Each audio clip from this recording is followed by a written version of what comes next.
आर्यवर्त आपकी स्वास्थ्य काया उज्जवल और उन्नत जीवन की कामना करता है। गौ माता मां कामधेनु आप सभी का मंगल करे।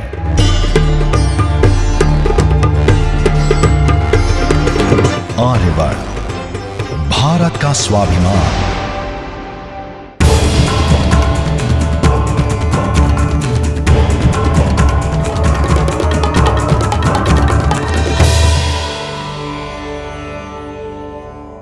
गरुड़वाचो। फिर गरुड़ जी कहते हैं, यम की यातना न प्राप्त हो और मनुष्यों के उद्धार के लिए हे माधव, पुराणों में जो सुनिश्चित उपाय किए गए हैं वह मुझे बताइए, जिससे मनुष्य की सद्गति हो। श्री भगवान वाचो। फिर भगवान कहते हैं, हे गरुड़, पुत्रवान तथा धार्मिक मनुष्य की दुर्गति कभी नहीं होती। यदि अपने पूर्वार्जित कर्मों के कारण पुत्र उत्पन्न होने में कोई विघ्न हो तो किसी उपाय के द्वारा पुत्र की उत्पत्ति संपन्न करें। हरिवंश पुराण की कथा सुनकर, विधान पूर्वक सच्चंडी यज्ञ करके तथा भक्ति पूर्वक शिव की आराधना करके विद्वान को चाहिए कि वह पुत्र को उत्पन्न करे। पुन्नामो नरका दस्मात् पितरं त्रायते सुतः तस्मात् पुत्र इति प्रोक्तः सौम्ये स्वयंभुवा। एकोपि पुत्रो धर्मात्मा सर्वं तारयेत् कुलं पुत्रेण लोक अंजितेन श्रुतिरेता सनातनी। अतः पुत्र पितरों की पुम नामक नरक से रक्षा करता है। पुत्र के द्वारा व्यक्ति लोगों को जीत लेता है, ऐसी सनातनी श्रुतियां हैं। पौत्र का स्पर्श करके मनुष्य तीनों ऋणों, देव, ऋषि, पितृ, इन ऋणों से मुक्त हो जाता है। पुत्र, पौत्र और प्रपौत्र से यमलोक का अतिक्रमण करके स्वर्ग आदि को प्राप्त करता है। ब्रह्म विवाह की विधि से ब्याही गई पत्नी से उत्पन्न और पुत्र उधर गति को प्राप्त कराता है और संग्रहित पुत्र अधोगति को ले जाता है। और पुत्र श्राद्ध प्रदान करके पितरों को स्वर्ग प्राप्त कराने के कारण होते हैं और श्राद्ध से प्रेत स्वर्ग को चला जाता है। इस विषय में सुनो। त्रेता युग में महोदय नामक एक रमणीय नगर था। उसमें एक महाबलशाली और धर्मपरायण बब्रवाहन नामक एक राजा रहता था। वह यज्ञानुष्ठान परायण, दानियों में श्रेष्ठ, लक्ष्मी से संपन्न, ब्राह्मण भक्त तथा साधु पुरुषों के प्रति अनुराग रखने वाला, शील एवं आचार आदि गुणों से युक्त था। वह राजा बब्रुवाहन और पुत्र की भांति धर्मपूर्वक अपनी प्रजा का पालन करता था और दंड देने योग्य अपराधियों को दंड देता था। एक बार वह हिरण का शिकार करने के लिए वृक्षों से युक्त एक घनघोर जंगल में प्रवेश किया। राजा ने वन के मध्य में दूर से एक मृग को देखा। राजा द्वारा उस पर बाण चला गया और मृग उस बाण सहित जंगल में कहीं अदृश्य हो गया। रुधिर से गीली हुई घास पर अंकित चिन्ह से राजा ने उसका पीछा किया और वह राजा मृग के साथ साथ दूसरे जंगल में प्रवेश कर गया। भूख प्यास से सूखे हुए कंठ वाला तथा परिश्रम के संताप से पीड़ित उस राजा ने एक जलाशय के समीप पहुंचकर घोड़े के साथ उसमें स्नान किया और फिर वहां पर एक वट वृक्ष को देखा।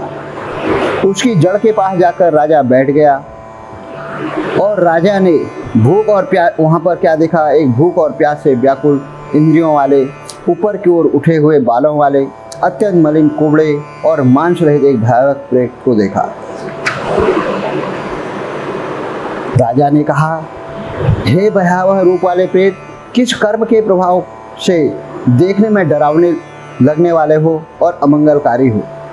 इस प्रेतत्व स्वरूप को तुमने प्राप्त कैसे किया? अपने प्रेतत्व की प्राप्ति का सारा कारण बताओ। तुम कौन हो और किस दान से तुम्हारा प्रेतत्व नष्ट होगा? प्रेतो वाचो। प्रेत ने कहा, हे श्रेष्ठ राजन, मैं वैश्य जाति में उत्पन्न हुआ और मेरा नाम सुदेव था। मैंने हव्य प्रदान करके देवताओं को तथा कव्य प्रदान करके पितरों का तर्पण किया। अनेक प्रकार के दानों से मैंने ब्राह्मणों को संतुष्ट किया था और अनेक बार दीन, अंधे और जरूरतमंद मनुष्य को अन्न दान दिया था।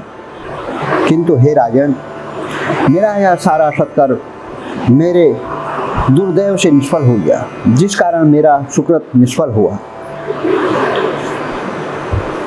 मेरी कोई संतान नहीं है, मेरा कोई सुहृद नहीं है, कोई बांधव नहीं है, कोई मित्र नहीं है जो मेरी औधर दैहिक क्रिया करता है।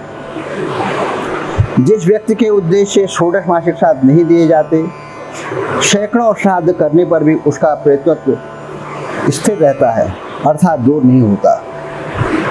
हे महाराज, आप मेरा औधर दैहिक कृत्य करके मेरा उद्धार कीजिए।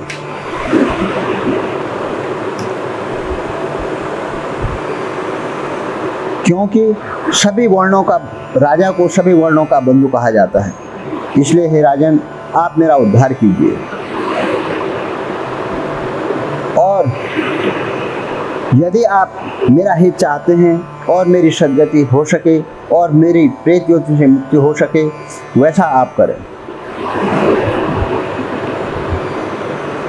प्रेत ने जब राजा से ऐसा कहा तो राजा ने वैसा ही किया।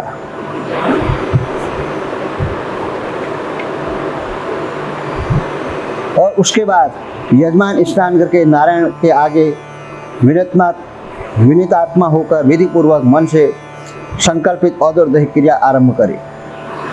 उसके बाद ब्राह्मणों को 13 पददान दान करे, फिर शय्या दान देकर प्रेत के लिए घटका दान करे। इस प्रकार उस प्रेत ने राजा को बताया। प्रेत की यह बात सब सुनकर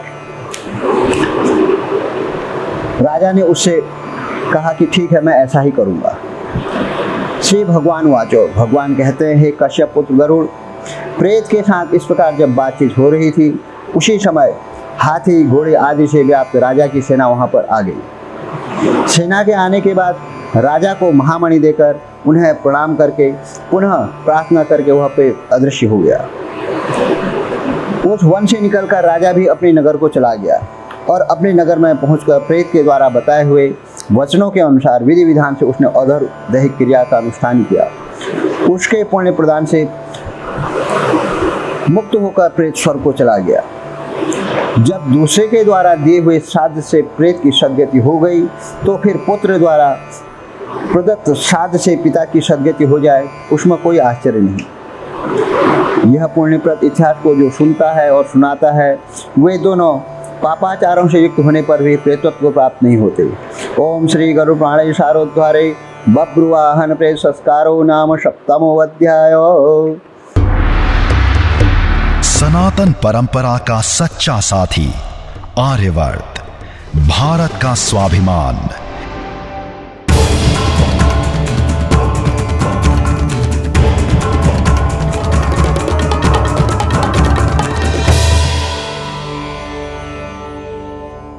गरुड़वाचो, फिर गरुड़ जी कहते हैं,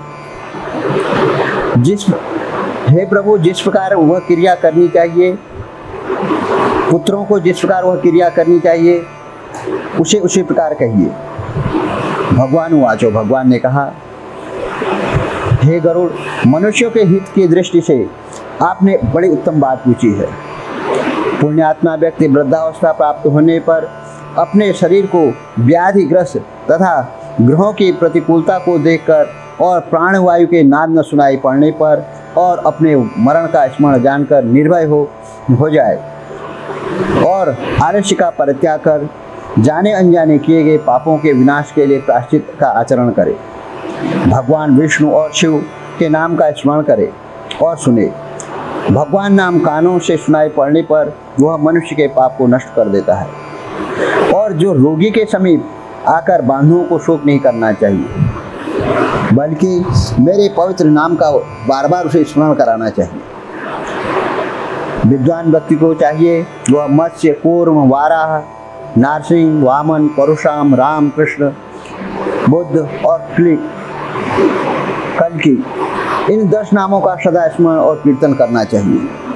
जो व्यक्ति रोगी के समीप उपयुक्त नामों का कीर्तन करते हैं वे ही उसके सच्चे बांधव कहे गए हैं। कृष्ण, यह मंगलमय नाम जिसकी वाणी से उच्चारित होता है उसके करोड़ों महापातक तत्काल भस्म हो जाते हैं। मरणासन अवस्था में अपने पुत्र के बहाने नारायण नाम लेकर अजामिल भी भगवान के शाश्वत धाम को प्राप्त हो गया। भगवान का नाम आप कैसे ही लें, चाहे उनसे द्वेष रख कर लें या अच्छी तरह से लें, वह सद्गति देने वाला ही है। जैसे अनिच्छापूर्वक भी यदि अग्नि का स्पर्श जला देता है, उसी प्रकार भगवान का नाम भी सभी प्रकार के पापों को जला देता है। पापों का समूल विनाश करने की जितनी शक्ति भगवान के नाम में है, पातक की मनुष्य उतना पाप करने में समर्थ नहीं है। अच्युतम केशवम राम नारायणं कृष्ण दामोदरं वासुदेवं हरिं श्रीधरं माधवं गोपिका वल्लभं जानकी नायकं रामचंद्रं भजे। यमदेव ने अपने दूतों से कहा है, हे दूतों, हमारे पास नास्तिक जनों को लाया करो, भगवान के नाम का स्मरण करने वाले मनुष्यों को मेरे पास मत लाया करो। मैं स्वयं भी अच्युत, केशव, राम, नारायण, कृष्ण, दामोदर, वासुदेव, हरि, श्रीधर, माधव, गोपिका वल्लभ, जानकी नायक रामचंद्र का भजन करता हूँ।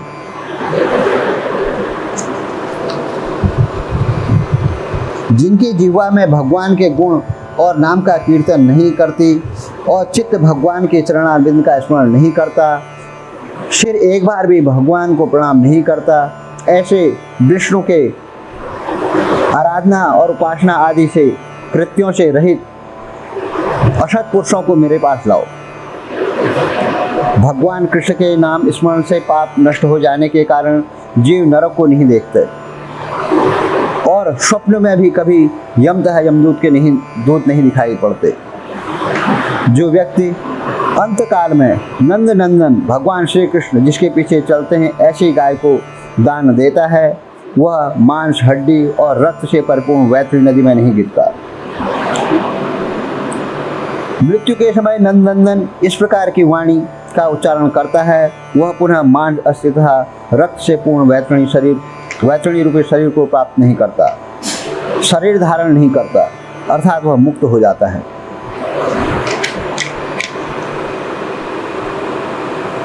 महाविष्णु का नाम स्मरण, हर हमेशा महाविष्णु का नाम स्मरण करना चाहिए। गीता और विष्णु सहस्त्र नाम का पाठ, पठन तथा श्रवण करना चाहिए। जो मनुष्य अंतकाल में थोड़ा या बहुत दान देता है और पुत्र उसका अनुमोदन करते हैं, अर्थात कहते हैं कि हाँ पिताजी आप यह कार्य कर सकते हैं, वह दान अक्षय होता है। सत्पुत्र को चाहिए कि अंतकाल में सभी प्रकार का दान दिलाए। सत्पुत्र द्वारा दिए गए दान से जब तक उसका पिता जीवित हो तब तक और मृत्यु के बाद अतिवाहिक शरीर से भी परलोक के मार्ग में वह दुख नहीं प्राप्त करता। आतुर काल और ग्रहण काल, इन दोनों कालों में दिए गए दान का विशेष महत्व है, इसलिए तिल आदि अष्टदान अवश्य देने चाहिए। तिल, लोहा, कपास, नमक, सप्तधान्य, भूमि और गौ, इनमें से एक एक दान का भी पवित्र करने वाला है। यह अष्ट महादान महापातकों का नाश करने वाला है।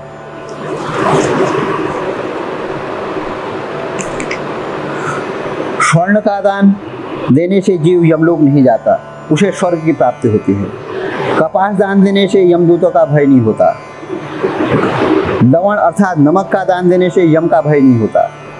लोहा, नमक, कपास, तिल और स्वर्ण दान से यमपुर के निवासी चित्रगुप्त आदि संतुष्ट होते हैं। जो व्यक्ति ब्राह्मण को धान्यपूर्ण पृथ्वी का दान करता है, वह देवताओं और असुरों से पूजित होकर इंद्रलोक में जाता है। हे गरुड़, अन्य दानों का फल अल्प होता है, किंतु पृथ्वी दान का पुण्य दिन प्रतिदिन बढ़ता जाता है। भूमि का स्वामी होकर जो भूमि दान नहीं देता, वह जन्म जन्मांतर किसी ग्राम में एक कुटिया तक भी प्राप्त नहीं करता। और जन्म जन्मांतर में अर्थात हर जन्म में वह दरिद्री होता है। इसलिए भूमि के स्वामी को भूमिदान करना चाहिए। अन्य व्यक्तियों के लिए भूमिदान के स्थान पर गोदान का विधान है। गाय मनुष्य को के त्रिविध पापों को आदि भौतिक, आदि दैविक, आध्यात्मिक तथा कायिक, वाचिक एवं मानसिक पापों से मुक्त करती है। स्वस्थ चित्त अवस्था में दी गई एक गाय और आतुर अवस्था में दी गई 100 गौ और मृत्यु काल में चित्त वर्जित व्यक्ति के द्वारा दी गई 1000 गौ तथा मरणोत्तर काल में दी गई विधि पूर्वक 1,00,000 गौ के दान का फल बराबर ही होता है। तीर्थ में शतपात्र को दी गई 1 गौ का दान 1,00,000 गौदान के समान है। शतपात्र को दिया गया दान 1,00,000 गुना होता है। दाता को अनंत फल प्राप्त होता है। एक गौ एक ही ब्राह्मण को देनी चाहिए। बहुत ब्राह्मणों को एक गौ कदापि नहीं देनी चाहिए। वह गौ यदि बेची गई अथवा बांटी गई तो 7 पीढ़ी तक के पुरुषों का 7 पीढ़ी के पुरुषों को जला देती है।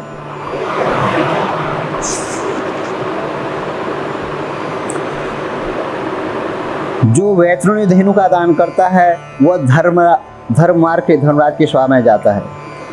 वैतरणी गौ का दान करने से महामार्ग में वह नदी नहीं आती। इसलिए सर्वदा पुण्य काल में गोदान करना चाहिए। जब कभी भी श्रद्धा उत्पन्न हो जाए, जब भी दान देने के लिए सुपात्र प्राप्त हो जाए, वही समय दान के लिए पुण्य काल है। शरीर नश्वर है, संपत्ति सदा रहने वाली है नहीं और मृत्यु प्रतिक्षण निकट आती जा रही है। इसलिए धर्म का संचय करना चाहिए। अपनी धन संपत्ति के अनुसार किया गया दान अनंत फल वाला होता है। इसलिए अपने कल्याण की इच्छा रखने वाले व्यक्ति को दान देना चाहिए। पृथ्वी में पर मनुष्यों के द्वारा जो जो दान दिए जाते हैं, यमलोक के मार्ग में वे सभी आगे आगे उपस्थित हो जाते हैं। महान पुण्य के प्रभाव से मनुष्य जन्म प्राप्त होता है। उस मनुष्य योनि को प्राप्त कर जो व्यक्ति धर्म का आचरण करता है वह परम गति को प्राप्त करता है। धर्म को न जानने के कारण व्यक्ति दुखपूर्वक जन्म लेता है और मरता है। केवल धर्म के सेवन से ही मनुष्य जीवन की सफलता है। धन, पुत्र, पत्नी आदि बांधव और यह शरीर भी सब कुछ अनित्य है। जब तक मनुष्य जीता है तभी तक बंधु बांधव और पिता आदि का संबंध रहता है। मरने के बाद क्षण मात्र में ही संपूर्ण स्नेह संबंध दूर हो जाता है। जीवित अवस्था में अपनी आत्मा ही अपनी बंधु है, ऐसा बार बार विचार करना चाहिए। मरने के बाद कौन किसके लिए क्या दान देगा, ऐसा जानकर अपने हाथ से ही सब कुछ दान देना चाहिए। क्योंकि जीवन अनित्य है, अर्थात उसकी मृत्यु के पश्चात कोई भी उसके लिए दान नहीं देगा। और इस मृत शरीर को लकड़ी के या ढेले के समान पृथ्वी पर छोड़कर बंधु बांधव शमशान से लौट आते हैं। केवल धर्म ही उसका अनुगमन करता है। धन संपत्ति घर में छूट जाती है, सभी बंधु बांधव शमशान में छूट जाते हैं। किंतु प्राणी के द्वारा किया हुआ शुभाशुभ कर्म परलोक में भी उसके पीछे पीछे जाता है। शरीर आग से जल जाता है किंतु किया हुआ कर्म साथ में रहता है। माता, पिता, पुत्र, भाई, बंधु और पत्नी आदि का परस्पर मिलन प्याऊ पर एकत्र हुए जंतुओं के समान अथवा नदी में बहने वाले काश समूह के समान नितांत चंचल अर्थात अस्थिर है। किसके पुत्र, किसके पौत्र, किसकी भार्या और किसका धन, संसार में कोई किसी का नहीं है। इसलिए अपने हाथ से स्वयं दान देना चाहिए। जब तक धन अपने अधीन है तब तक दान करें, क्योंकि धन दूसरे के अधीन हो जाएगा तो दान देने के लिए कहने का उत्साह भी नहीं रहेगा, अर्थात उस समय आपको इतना साहस नहीं आएगा कि हम दान दें। पूर्व जन्म के किए हुए दान के फलस्वरूप यहाँ बहुत सारा धन प्राप्त हुआ है, इसलिए ऐसा जानकर धर्म के लिए धन देना चाहिए। जो मनुष्य पत्र, पुष्प, फल अथवा जल भी मुझे भक्ति भाव से समर्पित करता है।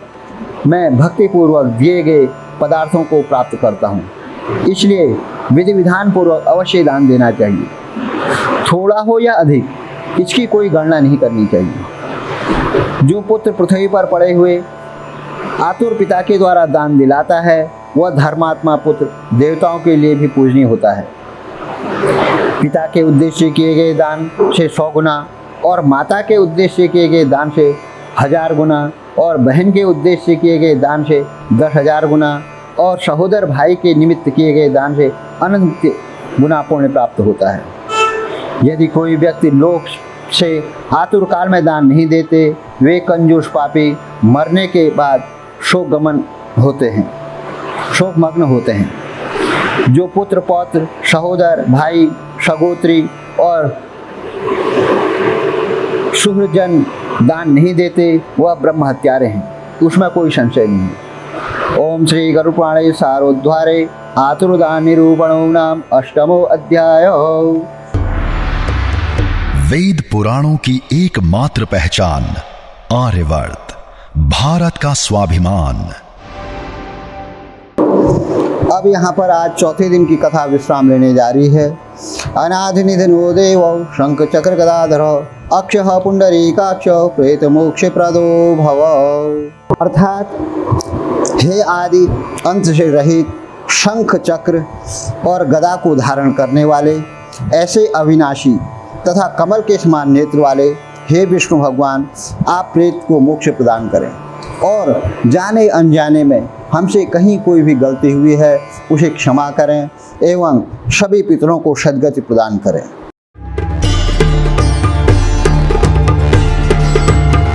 आर्यवर्त, भारत का स्वाभिमान। हमारा सेवा भाव और संकल्प शक्ति है आर्यवर्त। आपके द्वारा बुक करी गई हर पूजन सेवा व सामग्री में से एक हिस्सा गौ सेवा में लगाया जाएगा, जिससे न केवल आपको सुख शांति मिलेगी, अपितु गौदान सदृश पुण्य की भी प्राप्ति होगी। दान असंख्य पापों को नष्ट कर देता है। दान ही धर्म का पूर्णत्व और उसका आभूषण है।